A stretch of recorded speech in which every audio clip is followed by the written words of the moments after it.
Episode 103। कशिश ने पीछे मुड़कर देखा तो जैसा कि उसे उम्मीद थी, उसे जाना पहचाना इंसान दिखाई दिया। रणविजय इमोशनलेस नजर आ रहा था और उसके चेहरे पर थोड़ी सी शिकन थी। उसने उस बेहोश आदमी को देखा और फिर कैजुअली अपनी नजरें हटाई और जेटली कशिश को अपनी बाहों में खींचते हुए कहा, कहाँ थी तुम? तुमने मुझे डरा दिया था। जैसे ही कशिश कुछ बोलने वाले थे, उसने अपनी आंखों के कोने से दो लोगों को नोटिस किया। वह प्रिंसिपल और वाइस प्रिंसिपल थे। रणविजय ने आगे हाथ बढ़ाकर उसके सर पर फूलों की एक पंखुड़ी थी, उसे हटाते हुए कहा, तुम इस तरह अंधेरे में अकेले कहाँ घूम रही हो? कशिश ने फूलों की पंखुड़ी रणविजय के हाथों से लेकर उसकी खुशबू लेते हुए कहा, पार्टिंग काफी बोरिंग थी, इसलिए मैं वॉक के लिए बाहर निकल आई। किसने सोचा था कि मैं ऐसे किसी इंसान से टकराया जाऊंगी?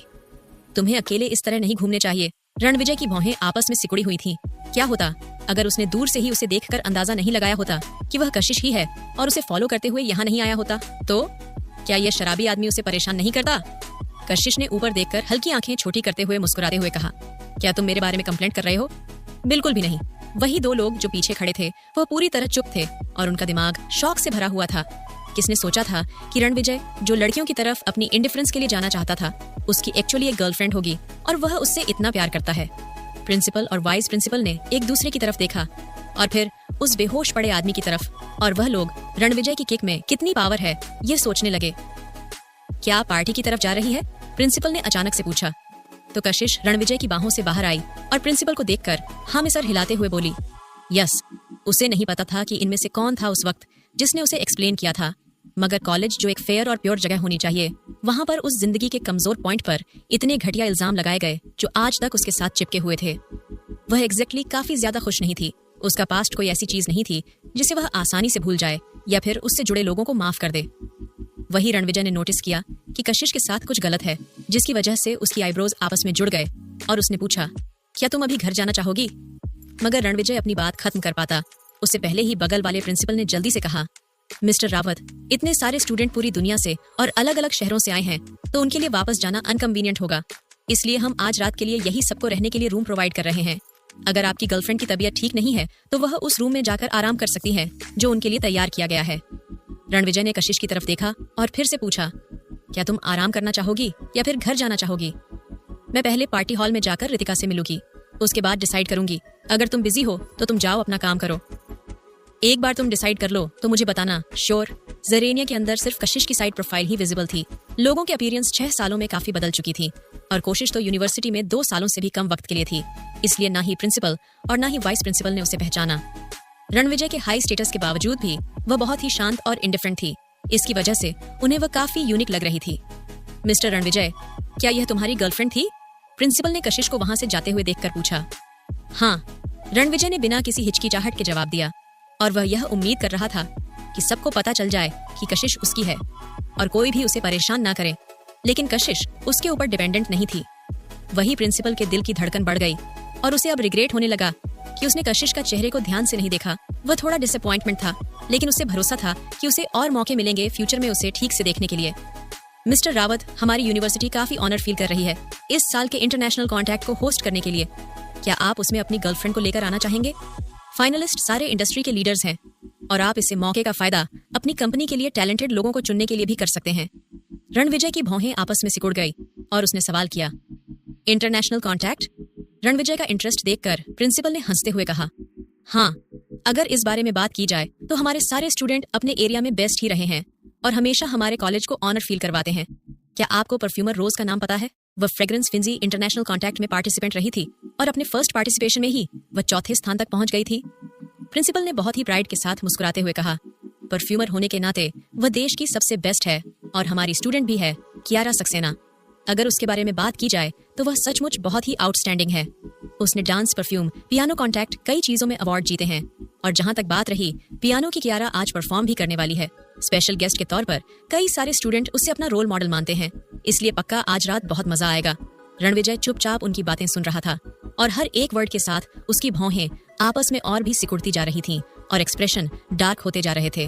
वही कॉलेज के बाहर निशांत को कशिश की गाड़ी मिल गई और वह अब तक कई बार उसके चक्कर लगा चुका था और उसकी आंखों में क्यूरियोसिटी से भरी हुई थी। अंदर ही अंदर उसने सोचा कि वह बस एक रेगुलर गाड़ी है, कुछ लाख रुपए की, एक प्रोफेशनल लड़की के लिए बिल्कुल परफेक्ट। मगर क्या ये गाड़ी सचमुच कोई ऑर्डिनरी गाड़ी थी ओरिजिनली वह बेंटली लेकर जाने वाला था अपने बॉस को पिक करने के लिए, लेकिन जब उन्होंने देखा कि कशिश की गाड़ी कैसे एक तीर की तरह स्पीड में निकली तो उन्होंने तुरंत अपनी मेम बैच एक्सप्लोर निकाला उसके पीछे आने के लिए। और उसके बाद भी उसे नहीं भरोसा था कि वह कशिश की स्पीड को मैच कर पाएगा या नहीं। जब निशांत एग्जामिन कर ही रहा था उस गाड़ी को, तभी उसका फोन अचानक से बजा और कॉलर आईडी देखकर निशांत तुरंत टेंस हो गया और उसने तुरंत फोन उठा लिया। सर, वही कशिश जो हाल में वापस आई, और उसे पता चला कि रितिका काफी नशे में उसका चेहरा पूरा लाल हो चुका था और वह अभी काफी चार्मिंग लग रही थी और मगर थोड़ा नशे में दूध थी। कितनी ड्रिंक की तुमने? कशिश की भौहें आपस में सिकुड़ गई तो रितिका हंसते हुए बोली, मैं कुछ पुराने क्लासमेट से टकरा गई थी और इतना अच्छा टाइम बीत रहा था कि लगता है कि मैं कुछ ज्यादा ही पी ली है। कशिश ने गहरी सांस छोड़ते हुए कहा, आज रात हमारे रहने के लिए यही रूम प्रोवाइड किया जा रहा है। अगर तुम घर नहीं जा पा रही हो तो अच्छा होगा कि तुम यही रह जाओ। All right. ठीक उसी वक्त स्टेज पर खड़े होस्ट ने अनाउंस किया, अब एक warm round of upload Kiara Saxena के लिए, जो कि पल्स एंटरटेनमेंट से आई है। वह आज हम सबके लिए अच्छा सा पियानो सॉन्ग परफॉर्म करने वाली है। उसके तुरंत बाद ही कियारा लंगड़ाते हुए अपनी ड्रेस संभालते हुए स्टेज पर पहुंची। कशिश कियारा को देख रही थी, जो ग्रेसफुली आकर तालियों के बीच में पियानो के सामने बैठी। उसके दिल की धड़कन बढ़ गई और उसकी आंखें हल्की सी कांप गई। उसने तुरंत अपना चेहरा दूसरी तरफ घुमा लिया। कोई भी उस चीज को अपने सामने देकर खुद के इमोशन कंट्रोल नहीं कर सकता था जिस चीज से वह इतना प्यार करता हो और उसी के जरिए उसकी बुरी यादें जुड़ी हुई हो। रितिका ने कशिश का रिएक्शन देखा और उसे काफी सिंपैथी फील हुई। उसने बहुत ही कम ऐसी कशिश की साइड देखी थी। ज्यादातर लोग, यहाँ तक कि कभी कभी रितिका को भी लगता था कि कशिश सीरियल लोहे की बनी है और वह कोई भी मुसीबत फेस कर सकती है, मगर ऐसा था नहीं। उसे भी हर्ट होता था और ये सब कुछ इस लड़की कियारा की वजह से। जैसे ही पियानो बजने लगा, एक खूबसूरत धुन वहां पर सुनाई देने लगी। ये घर तोड़ने वाली चुड़ैल पियानो बजा रही है, कितना डिस्गस्टिंग है। रितिका पूरी तरह से नशे में थी और वह तुरंत आगे की तरफ जाने लगी। रितिका, कशिश ने तुरंत उसे पकड़ते हुए कहा, क्या कर रही हो तुम? मैं सुन नहीं पा रही हूँ, मुझे नजदीक जाकर सुनना होगा। कशिश ने किसी तरह रितिका को रोका हुआ था। वह जानती थी कि अगर रितिक आगे गई तो वह क्या करेगी। रितिका, तुम नशे में हो, यहाँ पर सीन क्रिएट मत करो। कशिश रितिका का हाथ खींचकर उसको ले जाने की कोशिश कर रही थी, मगर अचानक से म्यूजिक रुक गया। हाँ, म्यूजिक क्यों रुक गया मुझे कोई आइडिया नहीं है। इसी मोमेंट पर कियारा पियानो से खड़ी हुई और उसने माइक उठाकर रिग्रेटफुल लुक के साथ कहा, I am sorry everyone, red carpet पर आज मेरा एंकल ट्विस्ट हो गया था और मुझे तकलीफ हो रही है पियानो बजाने में। अगर मैंने अपने आप को फोर्स किया कि कंटिन्यू करने के लिए तो म्यूजिक प्लीज परफेक्ट नहीं होगा और ये आप सबके लिए और म्यूजिक के लिए एक डिसरिस्पेक्टफुल बात होगी। इसलिए I am sorry. Pulse entertainment और सक्सेना परिवार के बिहाफ पर मैं आपसे माफी मांगती हूँ। अपनी माफी के बाद उसने ऑडियंस को देखकर हल्का सा सर झुकाया और जब वह सीधी खड़ी हुई तो उसके ब्यूटीफुल चेहरे पर ग्लिट और फ्रस्ट्रेशन साफ नजर आ रहा था। उसने अपनी नजर पूरी भीड़ में घुमाई तो उसकी नजर कशिश की पीठ पर गई। थोड़ी देर बाद उसने ऑनवर्डली दूसरी तरफ देखा और फिर उसकी नजरें आलिया पर गई। आलिया तुरंत उसका मतलब समझ गई और थोड़ी देर सचोने के बाद उसने कहा, तुम इकलौती रिप्रेजेंटेटिव नहीं हो सक्सेना परिवार की आज यहाँ पर। तुम्हारी बहन कशिश भी तो यहीं पर है ना? तो उसे तुम्हारा परफॉर्मेंस खत्म करने देते हैं। जैसे ही आलिया ने अपनी बात खत्म की, कई लोगों का अटेंशन कशिश के ऊपर चला गया। इस पॉइंट पर आलिया ने कशिश को देखा और हंसते हुए उसके पास आकर बोली, कशिश, अब जब कियारा के पैर में चोट लगी है तो क्या तुम स्टेज पर जाकर इस म्यूजिक को खत्म करोगी? तुम भी तो सक्सेना परिवार का हिस्सा हो और अगर तुम आज यहाँ पल्स एंटरटेनमेंट को रिप्रेजेंट करोगी तो इसमें कोई बड़ी बात नहीं होगी, राइट? सबकी नजर कशिश के ऊपर थी और धीरे धीरे रूम में बातें होने शुरू हो गई। कशिश कियारा की बहन? हाँ, मुझे ये याद है कि इसे कॉलेज से एक्सपेल कर दिया गया था। हाँ, मैंने सुना उस डिजाइन चोरी वाले इंसिडेंट के बारे में। इसने अपने कंपटीशन के दौरान एक जज को बहकने की कोशिश नहीं की थी। हाँ, मैंने भी इस बारे में सुना है। वह ब्रेक रूम में पकड़ी गई थी रिपोर्टर्स के जरिए। कशिश, वह हमेशा से ही बुरे कैरेक्टर की रही थी और प्रॉब्लम्स क्रिएट करती थी, इसलिए आखिर में सक्सेना परिवार को उसे एब्रॉड भेजना पड़ा ताकि चीजें और भी बुरी ना हो। ये सारे शब्द सुनकर आलिया ने एक राहत की सांस ली। ना, उसने कियारा की तरफ अपने चेहरे पर कोल्ड स्माइल लिए हुए देखा और उसकी आंखें सेटिस्फेक्शन से चमक रही थीं। रितिका फील कर सकती है कि जिन हाथों ने उसे पकड़ा हुआ है वह स्टिफ और ठंडे होते जा रहे हैं। उसने अपना सर धीरे से घुमाया और कोल्ड नजरों से अब सभी लोगों को देखते हुए गुस्से में चिल्लाते हुए बोली, क्या बकवास कर रहे हो तुम लोग? क्या तुम लोगों के पास कोई प्रूफ है? हम यहाँ सब बड़े हो गए हैं। इतनी समझ नहीं आई तुम लोगों में कि जो भी बोलना चाहिए वह सोच समझ कर बोलना चाहिए। ओह, मेरी गलती, इतनी साल हो गई ना, मैं भूल गई थी कि कशिश की क्या रेपुटेशन है। आलिया ने अचानक से अपना मुंह कवर कर लिया और ऐसे नाटक करने लगी जैसे उसे अभी अभी रियलाइज हुआ हो और बोली, मगर ऐसा तो है नहीं कि ये लोग झूठ बोल रहे हैं, वरना कशिश को कॉलेज से क्यों निकाला जाता? एक कोल्ड लाइट रितिका की आंखों में दिखाई दी और उसने कुछ कदम आलिया की तरफ लेते हुए अपनी पावरफुल प्रेशर वाले प्रेजेंस के साथ बोली, ये मत सोचना कि मुझे नहीं पता कि यह तू सब कुछ जानबूझकर कर रही है। यहाँ पर फेस्टिवल का डिसेंट होस्ट बनने की बजाय तू यहाँ पर अपनी घटिया एक्टिंग स्किल्स दिखाने में लगी हुई है। क्या कहा तुमने? आलिया का चेहरा तुरंत डार्क हो गया। मैं तुझसे ही बात कर रही हूँ, मुझे तेरी करियर चॉइस की रिस्पेक्ट है, मगर अपने काम पर फोकस करने की बजाय तू यहाँ अपनी बुरी एक्टिंग स्किल्स का दिखावा कर रही है, बस एक बेवकूफ और निहायती बेशर्म लड़की की तरह। क्लियरली रितिका ने कुछ ज्यादा ही ड्रिंक कर ली थी आज रात, वरना वह ऐसी बातें इतने लोगों के सामने नहीं बोलती। अगर हिम्मत है तो दोबारा बोलकर दिखाओ। आलिया रितिका की बातों से बहुत ज्यादा गुस्से में आ गई थी। आलिया डोंट कियारा ने तुरंत आलिया को रोकने की कोशिश की तो रितिका ने अपना सर उठाया और स्टेज पर खड़ी कियारा को देखा अपनी कॉल्ड आंखों से और सख्त आवाज में बोली, कियारा, ये सब तेरा ही किया धरा है ना? कियारा, जिसने माइक्रोफोन पकड़ा हुआ था, उसने एक कदम पीछे ले लिया और अपने चेहरे पर हैरानी और इनोसेंस लाते हुए बोली, क्या? मैंने क्या किया है? रितिका ने कियारा की तरफ घूरा और गुस्सा उसके दिल में भरता जा रहा था। अगर तुम्हारे पैर में चोट लगी थी रेड कारपेट पर तो तुम्हें पियानो बजाने के लिए आना ही नहीं चाहिए था, और फिर अब परफॉर्मेंस आधे में ही रोक दी, और अब तुम अपनी इस घटिया दोस्त को कशिश को बेइज्जत करने के लिए यहाँ भेज चुकी हो। अपनी जलन की वजह से भले ही दूसरों को पास्ट के बारे में नहीं पता हो, मगर तुम्हें कैसे नहीं पता? ये सुनकर कियारा का चेहरा पीला पड़ गया। आगे कहानी में क्या होगा जानने के लिए सुनते रहिए सिर्फ डॉली की स्टोरी पर। एपिसोड 104। रितिका ने गुस्से में ये सारी बातें कही तो इस पॉइंट पर हर्ष बैक स्टेज से बाहर आया और सख्त एक्सप्रेशन के साथ उसने पूछा, यहाँ पर क्या हो रहा है? कियारा ने अपने लिप बाइट किया और ना में सर हिलाते हुए हर्ष को देखकर बोली, कुछ नहीं हर्ष, शायद यहाँ पर कोई गलत फहमी हो गई है। सब मेरी ही गलती है, मुझे स्टेज पर परफॉर्म करने के लिए इंसिस्ट करना ही नहीं चाहिए था। रितिका ने कियारा की तरफ देखकर सार्कास्टिकली हंसते हुए कहा, अपना यह नाटक बंद करो, तुम लोग साधु संत नहीं हो। जरेन या इनोसेंट विक्टिम वाला रोल तुम रोज खेलती हो, मगर रियलिटी में दो मुंह वाली नागिन है ये लड़की, यह जो लोगों की पीठ पीछे छुरा भोगती है और उन्हें फंसाने के लिए कुछ भी कर सकती है। अगर कोई भी इसे पसंद करता है तो वह पक्का अंधा होगा। ये सब सुनकर आसपास के सभी लोगों ने एक गहरी सांस ली। रितिका कॉलेज में एक बिग शॉट थी और सबसे ज्यादा अपने बोल्ड बिहेवियर के लिए ही जानी जाती थी। किसी ने उम्मीद नहीं की थी कि वह सबके सामने इतने हार्श शब्द कहेगी। हर्ष की भौहें आपस में सिकुड़ गईं और उसने कहा, रितिका, तुम्हें पता होना चाहिए कि कहाँ रुकना है। ये कोई ऐसी जगह नहीं है जहाँ तुम अपनी बकवास कर सको। हर्ष, तुम सचमुच अंधे हो जो तुमने इस दो चेहरे वाली नागिन को अपनी गर्लफ्रेंड बनाया हुआ है। मैं इंतजार नहीं कर सकती देखने के लिए कि कितनी देर और कितने वक्त तक यह नाटक के जारी रख पाएगी। मैं मर रही हूँ वह दिन देखने के लिए जब तुम अपने की पर इतना पछताओगे कि तुम्हें जिंदगी मुश्किल लगने लगेगी। मगर मुझे तुम्हें पहले थैंक यू कहना चाहिए कि तुमने कशिश को छोड़ दिया। कशिश तुम्हारे लिए बहुत ही ज्यादा अच्छी है और वह तुम जैसा घटिया इंसान नहीं बल्कि इस दुनिया का सबसे बेस्ट इंसान डिजर्व करती है। इस पॉइंट पर आलिया ने गुस्से में चिल्लाते हुए कहा, जो भी इंसान कशिश को पसंद करेगा वह अंधा होगा। मुझे याद है कि कैसे इसने पियानो कंपटीशन जीतने के लिए बैक स्टेज पर जज को बहकाने की कोशिश कर रही थी और पकड़ी गई थी उस रूम में मीडिया वालों के द्वारा। क्या ये कह सकती है कि वह फोटोज फेक है?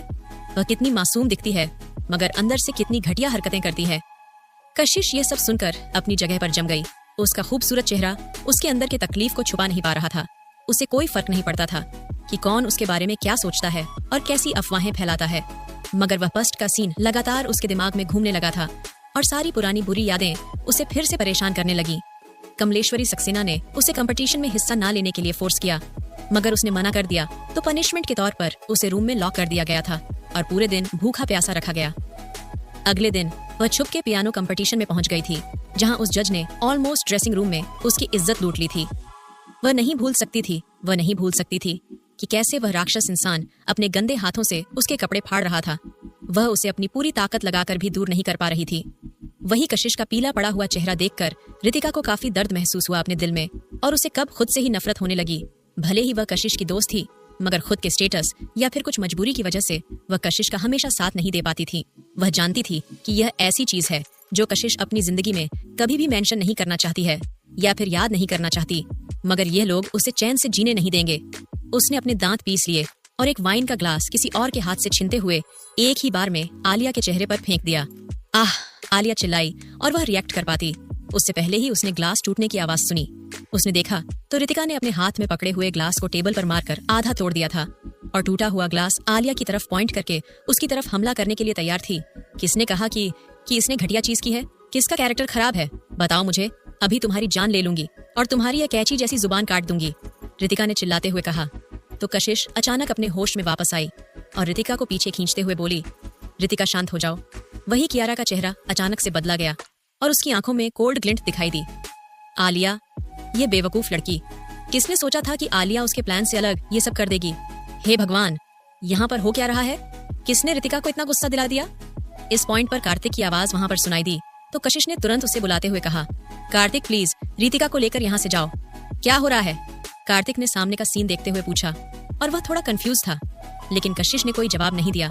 मगर बगल में खड़े किसी इंसान ने थोड़ी सी बातें उसे बता दिया तो कार्तिक पूरा मामला समझ गया और स्टेज पर खड़ी कियारा को देखते हुए अचानक से उसने सरकास्टिकली कहा, कुछ लोग अपनी औकात भूल जाते हैं।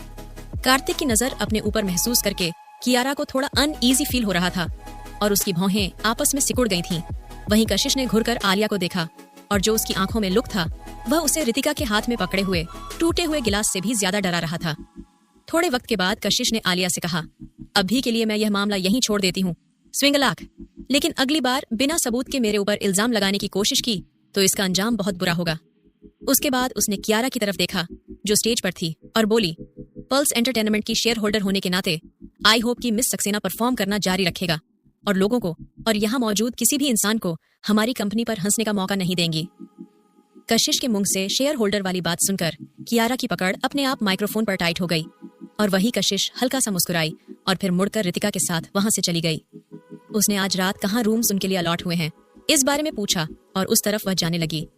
कशिश, क्या तुम सच में उन्हें इसी तरह छोड़ने वाली हो ना? वह लोग बहुत आगे बढ़ गए हैं, तुम इसी तरह इस मामले को उन्हें सबक सिखाए बिना छोड़ नहीं सकती। किसने कहा कि मैं उन्हें सबक नहीं सीखने वाली हूँ?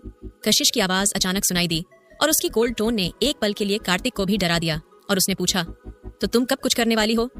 कशिश कुछ सेकंड के लिए पोज हुई और फिर कार्तिक को देखते हुए बोली, जो थोड़ी देर पहले तुमने इल्जाम सुने कि मैंने किसी जज को बहकने की कोशिश की थी, उसके बारे में तुम्हें क्या लगता है?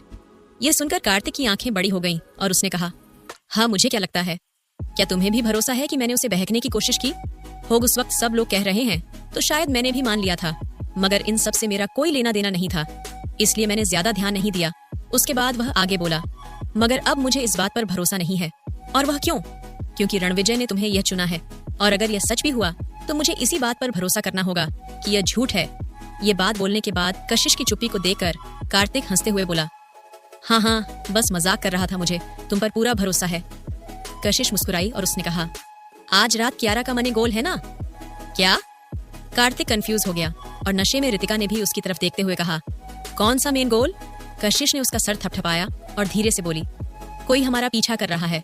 कार्तिक की भौहें आपस में सिकुड़ गई और उसने अपना सर धीरे से पीछे घुमाया और जैसा कि कशिश ने कहा था, उसने एक लड़की को देखा जो बेटा की यूनिफॉर्म में उनका पीछा कर रही थी। और जब कार्तिक ने अचानक से अपना सर घुमाया तो वह लड़की ही डर गई और तुरंत पीछे की तरफ हट गई। कशिश ने भी उसकी तरफ मुड़कर अपने हाथ वेव करते हुए कहा, क्या तुम यहाँ आकर मेरी मदद कर सकती हो? मेरी दोस्त थोड़ी नशे में है। Sure ma'am. वेट्रेस ने आकर कशिश की जगह ले ली। वह यूनिवर्सिटी एक बड़ी कैंपस थी और जो स्टूडेंट्स को होटल मैनेजमेंट सिखाने के लिए उन्होंने एक मॉक होटल भी बगल में बनाया हुआ था और उस होटल में पहुंचते ही कशिश और उसके दोस्तों को रूम की चाबियां दे दी गईं। मैं रूम नंबर 1208 में हूँ। कार्तिक, तुम्हारा रूम नंबर कौन सा है? कार्तिक ने अपनी चाबी चेक करते हुए बिना किसी एक्सप्रेशन के पूछा। मैं रूम नंबर 1206 में हूँ। कुल हमारे रूम ज्यादा दूर नहीं है। ये सुनकर कार्तिक ने ऐसे नाटक किया जैसे कोई उसकी इज्जत पर हाथ डाल रहा हो और अपने आप को कवर करते हुए कशिश को घूर कर देखते हुए बोला, कशिश, क्या करने का इरादा है तुम्हारा? देखो, मैं बहुत ही मासूम हूँ और तुम मेरी भाभी हो। ये सुनकर कशिश मुंह बनाकर बोली, हाँ, बहुत फनी था मुझे। तुम्हारे साथ एक कार्ड का गेम खेलना है। तुम कुछ लड़कियों को भी इनवाइट कर सकते हो। तुम मेरे रूम में 11 बजे आना और आधे घंटे गेम खेलने के बाद अपने रूम में वापस जाकर सो जाना। कशिश ने कहते हुए ऋतिक के रूम के चाबी लिए वेटर से। सिर्फ आधा घंटा? कार्तिक थोड़ा कंफ्यूज नजर आ रहा था। एग्जैक्टली आधा घंटा। कशिश की टोन थोड़ी सख्त थी और वही वेटर को वहां से भगाता हुआ देखकर कशिश को कुछ गड़बड़ लगी। रितिका का रूम 1003 था। जब एलिवेटर 10वें फ्लोर पर पहुंचा तो रितिका ने कशिश को अपने साथ आने से मना कर दिया और खुद वहां से चली गई। वहीं रितिका को छोड़ने के बाद अपने रूम में आकर कशिश अपने बेड पर लेट गई। उसने अपनी घड़ी की तरफ देखा तो 10:20 हो रहे थे। वह बेड पर बैठी रस्सी और वह कुछ नहीं कर रही थी, बस एक ही जगह पर लंबे वक्त तक देखते रही। थोड़ी देर बाद अचानक से वह खड़ी हुई और अपने कपड़े बदल लिए। ठीक 10:40 पर अचानक से बाहर से दरवाजे के हैंडल घूमने की आवाज आई और उसके बाद दरवाजा खुला। कशिश जो बेड पर लेटी हुई थी, उसने टाइटली ब्लैंकेट को पकड़ा हुआ था और अपनी सांसें रोकी हुई थी। एक आदमी धीरे धीरे बेड की तरफ आया और उसके बाद कशिश को महसूस हुआ कि उसके बगल में आकर कोई बेड पर लेटा। उसकी आंखें तेजी से बंद थीं। ठीक उसी वक्त कशिश रोल हुई और उसने उस आदमी की कलाई पकड़ ली। उसने एक लॉन्ग स्कर्ट पहना हुआ था जिसकी वजह से उसके पैर बहुत ही ज्यादा निम्बल नहीं थे। इसलिए उसने अपने घुटनों का इस्तेमाल किया उस आदमी की कमर पर रखने के लिए, और जैसे ही उसे लगा कि वह आदमी का फाइट बैक नहीं कर पाएगा, उसे आदमी के दूसरे हाथ में उसकी कमर को पकड़ लिया और उसे रोल करते हुए अपने नीचे दबा लिया। अब कशिश बेचैन होने लगी थी और अगले ही सेकंड जब उसे कुछ जानी पहचानी खुशबू महसूस हुई तो उसकी टेंस बॉडी तुरंत रिलैक्स हो गई और उसने पूछा, तुम यहाँ कैसे आए? उस अंधेरे में कशिश ने अपने ऊपर वाले आदमी को थोड़ा रिलीफ के साथ देखा। तो तुम्हें भी डर लगता है? रणविजय ने उसकी चीन को पकड़ा और उसकी आवाज रात में काफी ठंड थी। थैंक गॉड कि तुम हो। यह सुनकर रणविजय के पकड़ उसकी चीन पर मजबूत हो गई और उसकी आवाज और भी ज्यादा कोल्ड। तुम अकेले रात को एक आदमी को पकड़ने की कोशिश कर रही हो? सचमुच बहुत हिम्मत आ गई है तुम्हारे अंदर। उसने कभी भी रणविजय को उससे इतनी गुस्से में बात करते हुए नहीं सुना था, मगर फिर भी वह थोड़ा सा भी गुस्सा नहीं हुई है, बल्कि उसे तो अपने दिल में एक वार्मनेस और खुशी महसूस हो रही थी। उसने अपने दोनों हाथ जल्दी से रणविजय के गले के आसपास लपेट लिए और बोली, आई एम सॉरी, माफ कर दो। रणविजय ने अपना सर धीरे से नीचे झुकाया और कशिश ने उसका चेहरा चांद की रोशनी में देखा। उसके बाद रणविजय उसके लिप्स पर बहुत ही पैशनेटली किस करने लगा। कशिश कुछ सेकंड के लिए पोज हो गई, लेकिन फिर उसने अपने होठों को खोलते हुए रणविजय की टंग को आसानी से उसके मुंह में इंटर होने दिया। उसने रणविजय की इस गुस्से से भरी अनरोमांटिक किस को एक्सेप्ट कर लिया था, यहाँ तक कि उसका साथ भी देने की कोशिश कर रही थी। रणविजय बहुत गुस्से में था, मगर कशिश बहुत खुश थी, क्योंकि वह जानती थी कि यह गुस्सा बस इसलिए है क्योंकि रणविजय को जेन्युइनली उसकी बहुत फिक्र है। थोड़ी देर बाद रणविजय ने उसे छोड़ा और उसे छोड़ने से पहले लाइटली उसके होठों पर बाइट किया, मगर उसका गुस्सा अभी भी कम नहीं हुआ था। अगर आज रात मैं यहाँ नहीं होता तो क्या होता?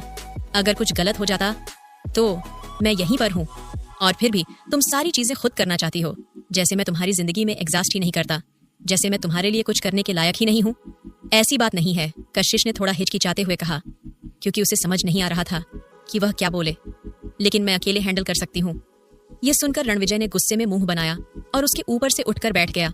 रूम की लाइट ऑन हो गई और कशिश भी उठकर बैठी और उसने मुड़कर रणविजय की तरफ देखा, जो अपने निट यूनिफॉर्म में खिड़की के पास खड़ा था और पूरे रूम में एक टेंस एटमॉस्फेयर फैला हुआ था। कशिश बेड पर बैठी हुई थी और अपने लिप्स बेट कर रही थी। उसने अपने बालों को पीछे किया और फिर मुड़कर खिड़की के बाहर रात को देखने लगी। रूम में बहुत ज्यादा शांति थी। थोड़ी देर बाद कशिश ने सॉफ्ट आवाज में स्लोली कहा, मैंने गलती कर दी और तुम्हारी फीलिंग्स को इग्नोर किया। उसने पलकें झुकाई और खिड़की की तरफ देखते हुए बोली, यह सिचुएशन बस बहुत ही ज्यादा ऑकवर्ड है रणविजय मेरे लिए। यह सुनकर रणविजय की बॉडी हल्की सी टेंस हो गई और उसने अपना सर धीरे से घुमाया। उसकी आंखों में कोल्डनेस और गुस्सा भरा हुआ था। आगे कहानी में क्या होगा जानने के लिए सुनते रहिए सिर्फ डॉली की स्टोरी पर। एपिसोड 105 कशिश की बात सुनकर रणविजय की बॉडी टेंस हो गई और उसकी आंखें कोल्डनेस और गुस्से से भरी हुई थीं।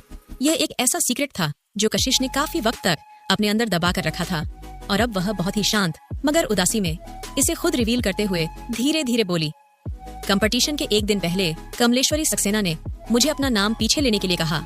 उसने कहा, मेरी पियानो स्किल्स बहुत ही अच्छी है और मुझे कुछ भी प्रूव करने की जरूरत नहीं है, और कियारा को चैंपियनशिप जितनी है तो वह उम्मीद करेंगी कि मैं उसके रास्ते में आऊं। मैंने मना किया तो उसने मुझे बहुत ही भला बुरा कहा और रूम में बंद कर दिया और पूरे दिन खाने पीने के लिए कुछ नहीं दिया। अगले दिन उसे डर था कि दादाजी को पता चल जाएगा, इसलिए उसने मुझे जाने दिया। जब बात यहाँ तक पहुंची तो कशिश ने अपने दोनों हाथों से अपने आप को टाइटली पकड़ लिया था और उसकी आवाज कांप रही थी। मुझे बहुत भूख लगी थी। मैंने कुछ खाना खरीदा और चेंजिंग रूम में चली गई, वहाँ पर खाना खाने के लिए, ताकि मुझे थोड़ी ताकत मिल जाए। मगर मैंने उम्मीद नहीं की थी अचानक से वह जज मेरे रूम में आ जाएगा। मैं उसे वहाँ से जाने के लिए कह रही थी, क्योंकि कंपटीशन से पहले इस तरह जज और कंटेस्टेंट का मिलना ठीक नहीं है, मगर अचानक से मुझे पकड़ लिया। कशिश की आवाज धीरे धीरे स्लो होती जा रही थी, जिसमें एक अलग से डर नजर आ रहा था। वही रणविजय को अपने दिल में काफी दर्द महसूस हुआ है। वह उसका चेहरा नहीं देख सकता था, मगर उसकी तकलीफ और डर को महसूस कर पा रहा था उसकी आवाज के जरिए। मुझे नहीं पता था कि मैं क्या करूं। मैं चिल्लाई, मगर उसने मेरा मुंह कवर कर दिया। मैं स्ट्रगल कर रही थी, मगर मैं कमजोर थी। मैं उसे खुद से दूर नहीं कर पा रही थी। अब कशिश अपने आप को कंट्रोल नहीं कर पाई और दुख और डर ने उसे इस टाइम पर उसे पूरी तरह से घेर लिया और उसके आंसू लगातार गिरने लगे। उसने खुद को टाइटली गले लगाए हुए था। उसने अपना सर उठाया, अपने लिप्स वाइट किया और किसी तरह अपने आंसू रोकने की कोशिश कर रही थी। ठीक उसी वक्त रणविजय उसके पास आया और उसने अपनी स्ट्रांग बाहों में टाइटल उसे गले लगा लिया और उसकी जानी पहचानी खुशबू और वोमनाथ अपने पास महसूस करके कशिश के आंसू तुरंत और तेजी से बहाने लगे। मैं बहुत डर गई थी रणविजय। मैं इतना ज्यादा डर गई थी क्योंकि वहां पर कोई मेरी मदद के लिए नहीं था। क्या तुम्हें पता है कि मुझे कितनी खुशी हुई थी जब अचानक से वह रिपोर्टर अंदर आ गए थे। उन्होंने मेरी इज्जत बचा ली थी। जो पिक्चर्स पब्लिश हुई वह सब सच थी बस अलग अलग एंगल से ली गई थी और सच्चाई को ट्विस्ट कर दिया गया था। मैंने उनसे भीख मांगी, उन्हें एक्सप्लेन किया, मगर किसी ने मेरी बात पर भरोसा नहीं किया। मुझे शर्म आ रही थी। वह पिक्चर सचमुच बहुत ही बुरी थी, मगर सब कुछ सच था। भले ही उस वक्त हर्ष ने कुछ भी नहीं कहा, मगर मैं फील कर सकती थी कि उसे भी इस बात से फर्क पड़ता है और उसे भी मेरी कैरेक्टर पर शक है। कोई भी आदमी यह बात बर्दाश्त नहीं कर सकता। इतना कहने के बाद कशिश ने अपना सर उठाया और रणविजय की तरफ देखती हुई उसने उसके कपड़ों को टाइटली पकड़ा और उसकी आवाज थोड़ी डरी हुई थी। मगर रणविजय, मैंने जानबूझकर उस आदमी को अपने आप को छूने नहीं दिया। क्या तुम्हें इस बात से फर्क पड़ता है? मुझे फर्क पड़ता है। रणविजय की बातों से कशिश स्पीचलेस हो गई और थोड़ी देर बाद उसने कोल्ड और एक सार्कास्टिक स्माइल दी। वह जानती थी कोई भी आदमी इन सब चीजों को इग्नोर नहीं कर सकता। मगर रणविजय ने अपना हाथ उठाकर उसके आंसुओं को साफ करते हुए कहा, मैंने तुम्हें मौका दिया है उससे डील करने के लिए और उसे सबक सिखाकर अपना सारा गुस्सा निकालने के लिए, लेकिन तुम मुझसे वादा करो कि तुम उसे जान से नहीं मारोगी और उसके बाद मुझे हैंडओवर कर दोगी। ये सुनकर कशिश ने अपनी आंखें खोलकर उसकी तरफ सर उठाकर देखा। रणविजय ने नीचे झुकते हुए उसकी आंखों के कोने से उन आंसू को अपने होठों से पी लिया और धीरे से बोला, क्योंकि मैं तुम्हारा होने वाला हस्बैंड हूँ और इकलौता ऐसा आदमी जो इस दुनिया में तुम्हें अपना बनाने का हक रखता है, तुम्हें अब इंफीरियर फील करने की कोई जरूरत नहीं है। दुनिया की सारी ग्लोरी, सारी चमक धमक, सारी इज्जत में तुम्हें लाकर दे सकता हूँ। सब कुछ तुम्हारा होगा। ये सब सुनकर कशिश को काफी डीपली टच फील हो रहा था। उसने कहा, रणविजय, तुम्हारे बिना मैं क्या करूंगी? ये सुनते ही रणविजय की आवाज सीरियसनेस और खतरे से भारी हुई हो गई थी। क्या तुम अभी भी मुझे छोड़कर जाने के बारे में सोच रही हो? कशिश ने ना में सर हिलाते हुए कहा, नहीं, मगर अगर फ्यूचर में। ठीक उसी वक्त दरवाजे की तरफ से एक आवाज आई और कशिश की बॉडी अपने आप स्टिफ हो गई। उन्होंने एक दूसरे की तरफ देखा और कशिश तुरंत दरवाजे के पास गई और उसने लाइट ऑफ कर दी। दरवाजे से कार्ड स्वाइप होने की आवाज आई और उसके साथ दरवाजा खुलने और बंद होने की भी। उस अंधेरे में ही वह आदमी बेड की तरफ बढ़ रहा था। तभी कशिश ने उसकी कलाई पीछे से पकड़ ली और वह आदमी डर गया, मगर तुरंत कशिश ने उसकी कलाई को तेजी से ट्वीट्स किया तो उस आदमी चीखने की आवाज वहां पर सुनाई देने लगी। कशिश ने उसका सर नीचे किया बेड पर एक हाथ से और उसका घुटना बहुत ही तेजी से उसकी कमर पर दबाया, जिसकी वजह से उसकी चिखते और स्ट्रगलर्स रुक गए। आदमी अंदर अंदर चिखने और रोने की कोशिश कर रहा था। वह अपनी पूरी ताकत लगा रहा था आजाद होने के लिए, मगर कशिश का घुटना उसके कमर पर था और वह बिल्कुल भी हिल नहीं पा रहा था। उसके हाथ को टाइटली कशिश ने पकड़ा हुआ था और वह आजाद नहीं हो पा रहा था। इसलिए उसने अपने दूसरे हाथ का इस्तेमाल किया उसे पकड़ने के लिए, मगर कशिश ने उसकी कलाई को और भी हार्ड तरीके से ट्विस्ट किया। वह आदमी दर्द के मारे चीखने लगा और कुछ बार उसकी आंखों से आंसू भी निकल गए, मगर उसका सारी स्ट्रगलिंग बेकार थी। उसके पास जब आखिर में कोई एनर्जी नहीं बची तो लंबी लंबी सांसें लेते हुए वह बेड पर लेटा रहा। सर्वाइवल के लिए कोई उसे परेशान न करे। अपने आप को प्रॉपर्ली प्रोटेक्ट करने के लिए जो भी सैक्रिफिसेस, दर्द और सफरिंग कशिश ने बर्दाश्त की थी बिना किसी कंप्लेंट के, उसकी वजह से वह अब एक कमजोर पावरलेस 20 साल की कशिश नहीं थी। वह आज बहुत ही स्ट्रांग थी और इसके जैसे 10 को मारकर भगवान के पास पहुंचाने की ताकत रखती थी। वह आदमी कुछ देर स्ट्रगल करता रहा, मगर उसकी एनर्जी खत्म हो गई थी। तब जाकर कशिश ने उसका सर छोड़ा तो उस आदमी ने जल्दी से कहा, कौन हो तुम? कशिश ने गुस्से में स्ट्रिप्स निकाली बेडशीट की साइड से और उसे उस आदमी के गर्दन, कंधे, हाथ, कलाई और फिर उस ऊपर की तरफ बांध दिया। आह, दर्द हो रहा है। कौन हो तुम? कौन हो तुम? यह सब क्यों कर रही हो मेरे साथ? कशिश ने उस आदमी को फ्लोर पर फेंका और फिर रूम की लाइट ऑन की। उस आदमी की आंखें लाइट की वजह से इरिटेट होने लगी और उसने कुछ सेकंड के लिए बंद कर ली। हरीश चक्रवर्ती। उस आदमी की बॉडी स्टिफ हो गई और उसने धीरे धीरे अपनी आंखें खोली। वह आवाज उसे कुछ जानी पहचानी लग रही थी। तुम कशिश हो? उस आदमी ने सिल्वर फ्रेम वाले ग्लासेस पहने हुए थे और पहले की तरह ही जेंटलमैन की तरह दिख रहा था। ये वही आदमी था, इसी अपीयरेंस के साथ ये सबको धोखा देता है। कशिश उसकी तरफ बढ़ने लगी अपने लेकिन इवनिंग गाउन में, मगर वह कितनी भी क्लासी और इलेगेंस हो, मगर वह उसकी कोल्ड रूथलेसनेस को नहीं छुपा सकता था जो उसके आसपास से निकल रहा था। कंग्रेचुलेशंस मुझे, तुझे ट्रैक डाउन करना इतने सालों में काफी मुश्किल काम रहा मेरे लिए। क्या क्या चाहिए तुम्हें? जब से कशिश 3 साल पहले वापस आई थी उसने इस आदमी को ढूंढना छोड़ा नहीं था। वह स्टरलाइट इंटरनेशनल और मल्होत्रा ग्रुप के काम में और बिजनेस में बहुत ही बिजी थी और उसके पास और भी कई काम होते थे, मगर वह इस आदमी की खबर जरूर लगाती रहती थी। लेकिन रिसेंटली उसे पता चला था कि यह कई कैसिनोज में दिखाई दिया है, मगर हमेशा ही वह उसे पकड़ पाती, उससे पहले निकल जाता। अगर कियारा ने आज इसके साथ सेट करने के लिए कदम नहीं बढ़ाया होता है तो इसे पकड़ना उसके लिए काफी मुश्किल होता। क्या चाहिए मुझे? कशिश सार्कास्टिकली हंसी और उसने बगल के कैबिनेट से एक शराब की बोतल उठाई और उसे टेबल पर मारकर तोड़ दिया, जिसकी वजह से रूम में तुरंत शराब की बदबू फैल गई और वह अपने हाथ में उस आधे टूटे हुए शार्प बोतल को पकड़े हुए कशिश ने कुछ कदम उस आदमी हरीश की तरफ बढ़ाए। जो कशिश के आसपास से खतरनाक ऑरा निकल रहा था वह काफी डरावना था, लेकिन वह हरीश हंसते हुए बोला, तुम्हें मुझे डराने की जरूरत नहीं है। तुम एक लड़की होकर मेरा क्या ही बिगाड़ लोगी। कशिश ने यह सुनकर अचानक से अपने हाथ में पकड़ी बोतल को ऊपर उठाया और फिर बहुत ही तेजी के साथ उसके कंधे में घुसा दिया। आह! हरीश चिल्लाया तो कशिश ने उसकी मुंह पर तेज किक मारी, जिसकी वजह से वह नीचे जाकर गिरा। इस दुनिया में इस वक्त ऐसा कुछ नहीं है जो मैं करने की हिम्मत नहीं कर सकती। हरीश, सोच तूने मेरे साथ क्या किया था। क्या तुझे सचमुच लगता है कि मैं तुझे इतनी आसानी से छोड़ दूंगी? आज तुझे तड़पा के मार देने के बाद भी मेरे अंदर की नफरत और गुस्सा खत्म नहीं होगा। तेरी इतनी हिम्मत, उसमें इतनी हिम्मत है।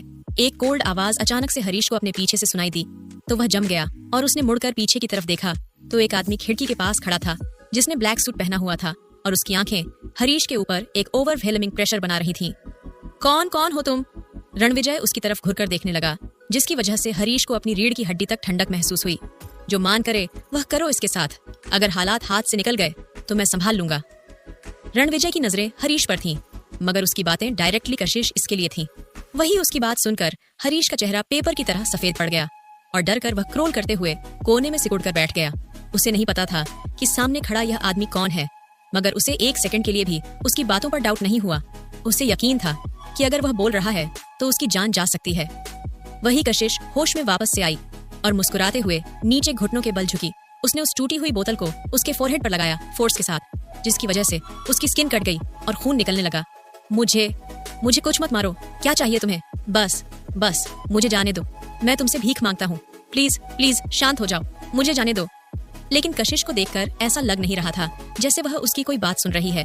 उसने गुस्से में उस कांच की बोतल से उसके फोरहेड पर घाव लगाना शुरू किया और फाइनली उसकी रिक्वेस्ट के दौरान खड़ी हुई। उसने अपनी पर्स से अपना फोन निकाला और उसका कैमरा ऑन करके रिकॉर्डिंग बटन दबाया और बेड के बगल में जाकर बैठकर कैमरा उसकी तरफ फोकस कर दिया। बताओ, मुझे 6 साल पहले पियानो कंपटीशन में क्या हुआ था? वहाँ कुछ भी नहीं हुआ था। इस हालत में भी हरीश कुछ भी मानने के लिए तैयार नहीं था और फिर आगे कुछ बोल पाता उससे पहले ही उसके दूसरे कंधे पर भी वह कांच की बोतल तेजी से घुस गई। कशिश के हाथ की पकड़ मजबूत हो गई और उसने अपनी सारी ताकत का इस्तेमाल किया था। वह दुख, तकलीफ और बेइज्जती और डर जो उस वक्त उसने महसूस किया था, वह आज उसके अंदर नफरत और गुस्से का लावा बनकर उमड़ रहा था, जिसकी वजह से उसकी सारी इंसानियत और अच्छाई खत्म हो गई थी। बताता है या फिर नहीं? मैं बताता हूँ, मैं तुम्हें सब कुछ बताता हूँ। हरीश पैनिक में चिल्लाया और कशिश के हाथों से फोन लेते हुए उसने खुद की रिकॉर्डिंग करते हुए कांपती हुई आवाज में कहा, मैं हरीश चक्रवर्ती। मुझे सालों पहले नेशनल ग्रैंड पियानो चैंपियनशिप में कशिश ने मुझे बहकाने की कोशिश नहीं की थी। मैंने उसे फोर्स किया था। किसी ने एनोनिमस नंबर से मुझे 50 लाख रुपए भेजे थे ये करने के लिए कि मैं रेस्टरूम में जाकर कशिश को ढूंढूं कंपटीशन से पहले। उन्होंने ये भी कहा था कि अगर मैंने सक्सेसफुली कशिश का रेप कर दिया तो वह लोग 50 लाख रुपए और देंगे। भले ही चीजें प्लान के हिसाब से नहीं हुई, मगर वह लोग मेरे काम से काफी ज्यादा खुश थे और रिजल्ट उन्हें काफी पसंद आया, इसलिए उन्होंने 50 लाख रुपए और मुझे दे दिए थे। मुझे कोई आइडिया नहीं है कि पैसे किसने दिए थे और आज तक मुझे कभी पता नहीं चला। शायद वह अपने आप को एक्सपोज नहीं होने देना चाहते थे। उसका रेप करो और उससे 50 लाख रुपए मिलेंगे तो उसकी कीमत 50 लाख है। कितने घटिया लोग हैं। कशिश को ऐसा फील हो रहा था जैसे वह उसके अंदर कुछ टूट रहा हो। उसका दिमाग फट रहा था और उसे इतना दर्द महसूस हो रहा था जो उसके बर्दाश्त के बाहर था। उसके पुराने घाव फिर से हरे हो गए थे और उसे काफी दर्द महसूस हो रहा था। आखिर में उसके पैरों